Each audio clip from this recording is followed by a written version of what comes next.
Wild Time Cooking with Allison Davis is brought to you by Corman Kitchen and Bath. Welcome back to Midday Kentucky. Chef Allison Davis here in the Wild Time Kitchen over in the Chinaway Shops, and we are ready for fall. I mean, we are working with pumpkin this week, and all of our recipes have somehow incorporated pumpkin into the recipe. And this one is more of a breakfast dish. This would be great just on a chilly morning. This is a pumpkin ginger waffle. And so we're going to start with just making our waffle mixture from scratch. So first off, we've got our dry ingredients going in, which is starting with a 1.25 cups of flour, all-purpose flour. I have about 1/2 cup of sugar. We've got our baking soda and baking powder. I think it's 2 teaspoons of baking powder and 1/2 teaspoon of baking soda.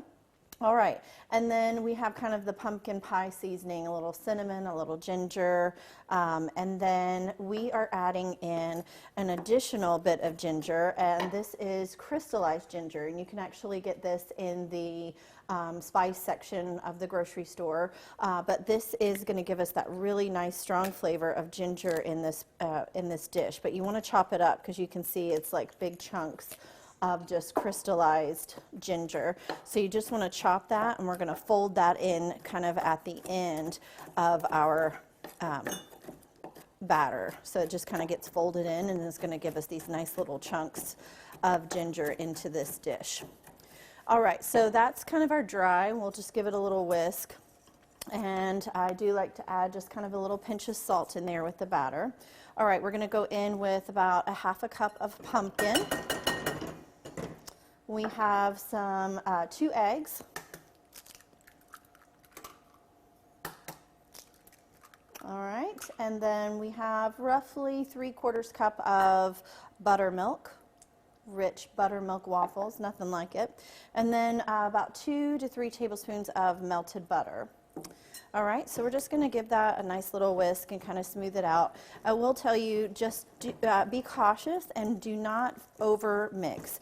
You really just want to mix it until it's well combined, but don't over mix it because then you're just going to end up with a tough product, and nobody wants a tough waffle. All right, so you see we got a few little chunks in there, but that's fine.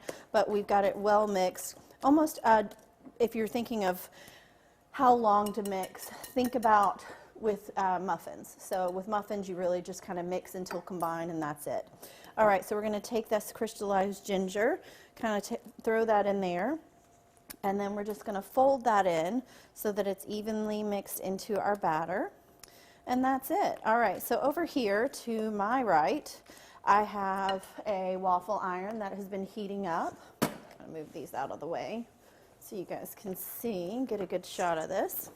All right, so our waffle iron's getting nice and hot. When you're working with a waffle iron, I think the biggest thing that what people sometimes forget is spraying every time. That's going to help your waffle to come out, and every time I add a new batch in, I'm always spraying the waffle iron. Okay, so, and then next, just don't overfill. Just definitely do not overfill because it will spread.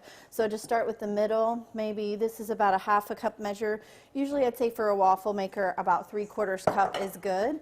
And then we're just going to close that down, let it cook, let it work. A lot of waffle irons, just like this one, you can kind of flip over, and some even will have like a little timer where the light will kind of pop up whenever the waffle's ready. All right, I'm going to cook up a few waffles. We'll show you the finished product, and of course, always serve with some maple syrup. I usually talk about this in a lot of the cooking classes that we do here, but when you're buying maple syrup, always look at the label and do 100%, because the other maple syrups a lot of time have color added, high fructose corn syrup, and there's really nothing better than the real deal. So go big and get the 100% pure maple syrup. It makes all the difference. All right. We'll finish this up, and you guys know where to find this recipe. Go to middaykentucky.com/recipes tab. I'm Chef Allison Davis. Thanks so much for watching. We will be right back after this short break.